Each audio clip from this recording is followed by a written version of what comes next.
السلام عليكم ورحمة الله تعالى وبركاته. مرحبا بكم متابعينا عبر قناتنا عبد واجد يوتيوب لأحوال الطقس.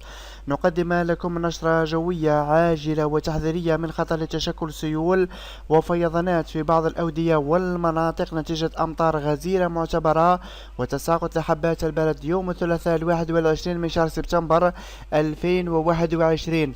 إذن نتوقع في الفترة الصباحية أمطار على كل المناطق الغربية، على غرار وهران، عين وشن، تلمسان، الشتف، جزائر العاصمة، تيبازا، تسمسيلة، المدية، عين الدفلة، بالإضافة إلى منطقة خميس مليان، الجلفة، تيارة، الأغواط، البيض والنعامة والمشتري وعين الصفرة، معسكر وغليزان والسعيدة وسيدي بالعباس.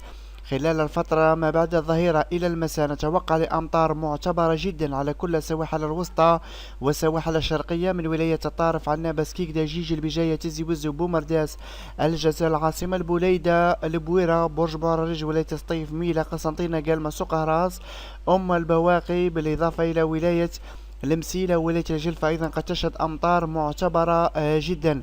خلال الفترة الليلية الأمطار قد تلتحق بشمال الصحراء والواحات ومناطق الحضنة، أمطار معتبرة على المسيلة ولاية بسكرة والجلال، تقرت، وأيضا ولاية وادي سوف، أيضا باتنا، خنشلة وتبسة البواقي، كلها مناطق ستبقى تشهد أمطار غزيرة، وأيضا تبقى تشمل المناطق الغربية وأيضا الوسطى.